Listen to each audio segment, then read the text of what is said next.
सोचो अगर आज गवर्नमेंट सडनली बोल दे कि टैक्स आज से डबल, इंटरनेट बंद और बिना रीजन आपको जेल भेज देंगे, तो आप क्या करोगे? रील्स बनाओगे, प्रोटेस्ट करोगे, या जो ट्रेंड चलाते हो वो चलाओगे? क्या बोल रहा है? बिलियन बोल, बिलियन बोल। एग्जैक्टली यही सिचुएशन इंडिया में थी अराउंड 1914 के बाद, और वहीं से स्टार्ट होती है हमारी कहानी नेशनलिज्म इन इंडिया। आज 10 मिनट की सीरीज में हम लोग नेशनलिज्म इन इंडिया को कवर करने वाले हैं, तो चलिए शुरू करते हैं। What is nationalism? जब एक कंट्री के लोग अपने आप को एक यूनाइटेड नेशन का पार्ट फील करते हैं, जब उन्हें लगता है कि हम सब एक हैं, और जब वो अपने देश की आजादी और डिग्निटी के लिए स्टैंड लेते हैं, उस फीलिंग को नेशनलिज्म कहते हैं। नेशनलिज्म सिर्फ पॉलिटिकल डिमांड नहीं होता, ये इमोशनल अटैचमेंट होता है अपने देश से। इंडिया में नेशनलिज्म ग्रेजुअली डेवलप हुआ स्ट्रगल के थ्रू। अच्छा, चलिए शुरू करते हैं। कहानी शुरू होती है 1914 से, जब फर्स्ट वर्ल्ड वॉर शुरू होता है। ब्रिटिश गवर्नमेंट ने इंडिया को वॉर में जोड़ दिया। सोल्जर्स लिए गए इंडिया से पैसा लिया गया, वॉर लोन्स रेज किए गए, टैक्सेस इंक्रीज कर दिए गए, इनकम टैक्स इंट्रोड्यूस किया गया और गांव के लोगों को फोर्सफुली आर्मी में भर्ती किया गया। मगर क्यों? 1918 और 1919 के बीच क्रॉप फेलियर हुआ। उसी टाइम इन्फ्लुएंजा एपिडेमिक स्प्रेड हुई और लाखों लोगों की डेथ हो गई। अब इमेजिन करो, एक साइड वॉर का प्रेशर, दूसरी साइड महंगाई और तीसरी साइड बीमारी। लोग मेंटली और इकोनॉमिकली दोनों तरह से टूट गए थे। एनसीईआरटी यहाँ क्लियरली बताता है कि वॉर ने एक न्यू इकोनॉमिक और पॉलिटिकल सिचुएशन क्रिएट की। लोग ब्रिटिश रूल को क्वेश्चन करने लगे। बधाई हो, गांधी जी आ गए। इसी इन्वायरमेंट में 1915 में गांधी जी इंडिया वापस आए। उन्होंने एक न्यू मेथड इंट्रोड्यूस किया, सत्याग्रह। सत्याग्रह का सिंपल मतलब था सच्चाई और अहिंसा के थ्रू रेसिस्टेंस। गांधी जी ने पहले छोटे लेवल पर एक्सपेरिमेंट किए। 1917 में चंपारण में इंडिगो फार्मर्स को अनफेयर सिस्टम से रिलीफ दिलाया। 1917 में खेड़ा में पीजेंट्स को टैक्स रिमेंसेशन दिलवाया और 1918 में अहमदाबाद में मिल वर्कर्स के लिए वेजेस का इश्यू सॉल्व करवाया। मूवमेंट्स ने लोगों को दिखाया कि पीसफुल प्रोटेस्ट से भी रिजल्ट मिल सकता है। Gandhi ji gradually national leader बन गए। देख रहा है विनोद। द रॉलेट एक्ट 1919 में ब्रिटिश गवर्नमेंट ने एक रॉलेट एक्ट पास किया। इस लॉ के अकॉर्डिंग गवर्नमेंट किसी भी पर्सन को बिना ट्रायल जेल भेज सकती थी। लोगों को लगा ये उनकी फ्रीडम पर डायरेक्ट अटैक है। गांधी जी ने इसके अगेंस्ट नेशन वाइड सत्याग्रह स्टार्ट किया। हड़ताल हुई, प्रोटेस्ट हुई। 13 अप्रैल 1919 को अमृतसर में के जलियांवाला बाग में एक पीसफुल गैदरिंग हो रही थी। जनरल डायर ने बिना वार्निंग भीड़ पर फायरिंग करवा दी। सैकड़ों मासूम लोग मारे गए। ये इंसिडेंट पूरे देश के लिए एक टर्निंग पॉइंट था। लोगों के अंदर का गुस्सा और भी गहरा हो गया। ब्रिटिश रूल पर ट्रस्ट ऑलमोस्ट खत्म हो गया था। इसी टाइम मुस्लिम कम्युनिटी खिलाफत इशू को लेकर कंसर्न थी। उनका कंसर्न था ऑटोमन खलीफा की पोजीशन को प्रोटेक्ट करना। गांधी जी ने हिंदू मुस्लिम यूनिटी के लिए खिलाफत मूवमेंट को सपोर्ट किया। 1920 में गांधी जी ने नॉन कोऑपरेशन मूवमेंट लॉन्च किया। इस मूवमेंट का कोर आइडिया था कि अगर ब्रिटिश गवर्नमेंट हमारे कोऑपरेशन से चल रही है तो हम उनके साथ कोऑपरेट करना बिल्कुल से बंद कर देंगे।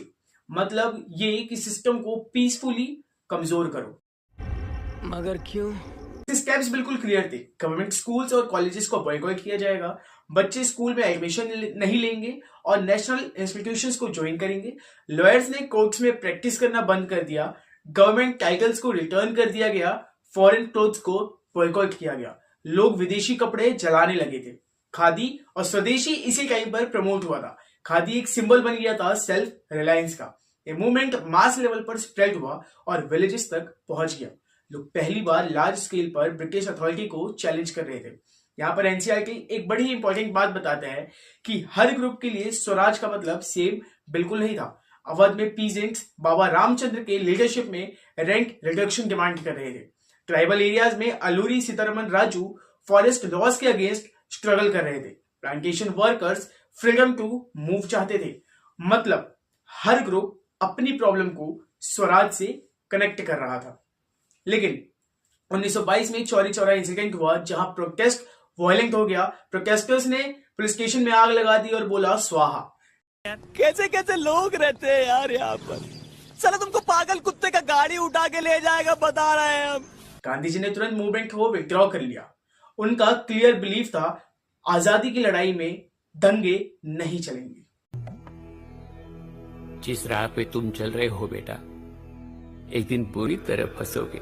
1928 में साइमन कमीशन इंडिया आया। इस कमीशन में एक भी इंडियन मेंबर नहीं था। पूरे देश में प्रोटेस्ट हुआ। 1929 में लाहौर सेशन में कांग्रेस ने पूर्ण स्वराज डिमांड किया। 26 जनवरी 1930 को इंडिपेंडेंस डे सेलिब्रेट किया गया। मतलब अब एम बिल्कुल क्लियर था, कंप्लीट इंडिपेंडेंस। 1930 में गांधी जी ने एक सिंपल लेकिन पावरफुल इशू चूज किया, नमक। जी हाँ, नमक हर घर में यूज होता है, चाहे अमीर हो चाहे गरीब हो, सबको चाहिए। ब्रिटिश ने नमक पर कानून बनाया हुआ था, टैक्स लगाया रखा था। गांधी जी ने डिसाइड किया कि वो सॉल्ट लॉ ब्रेक करेंगे। साबरमती आश्रम से डांडी तक लगभग 240 माइल वॉक की। ये सिर्फ वॉक नहीं थी, ये सिंबॉलिक प्रोटेस्ट था। जब गांधी जी ने डांडी पहुंचकर सॉल्ट उठाया और लॉ ब्रेक किया तो पूरे देश में एक मैसेज गया, हम अनजस्ट लॉज को फॉलो नहीं करेंगे और पीसफुली तोड़ सकते हैं। इस इवेंट ने सिविल डिसोबीडियंस मूवमेंट को ट्रिगर किया। सिविल डिसोबीडियंस का मतलब था अनजस्ट लॉज को ओपनली और पीसफुली ब्रेक करना।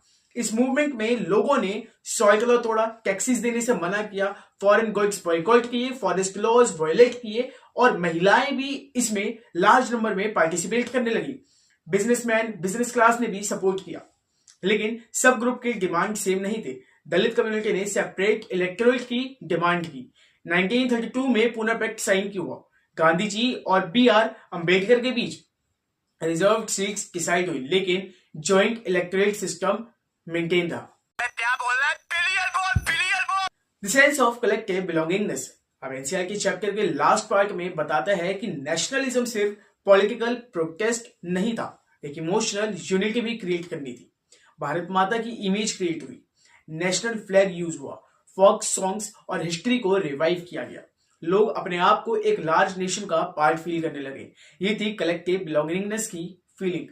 अब बात करें अगर कंक्लूजन की पूरे चैप्टर की, तो नेशनलिज्म इन इंडिया एक सिंगल इवेंट नहीं था, एक ग्रेजुअल प्रोसेस था। वॉर के इम्पैक्ट से डिसैटिस्फैक्शन स्टार्ट हुआ। गांधी जी ने सत्याग्रह इंट्रोड्यूस किया, मास मूवमेंट्स डेवलप हुए, डिफरेंट सोशल ग्रुप्स ने अपने अपने वे में पार्टिसिपेट किया और फाइनली एक नेशनल आइडेंटिटी क्रिएट हुई। यही पूरा चैप्टर था। आई होप कि आप लोगों को समझ में आया होगा। अगर समझ में आया है तो वीडियो को लाइक करिएगा, चैनल को सब्सक्राइब करिएगा और अपने दोस्तों के साथ शेयर करिएगा। एंड एक चीज और, मुझे फॉलो करना ना भूलना। अगर आप यूट्यूब पे देख रहे हो सब्सक्राइब कर लो, इंस्टा पे देख रहे हो फॉलो कर लो, ताकि चैप्टर नंबर 3 और आगे आने वाले हर एक बुक की जो मैं शॉर्ट सीरीज ला रहा हूं उसको आप लोग मिस ना करो। सो मिलते हैं दूसरी वीडियो में। Tata bye bye, see you, love you all.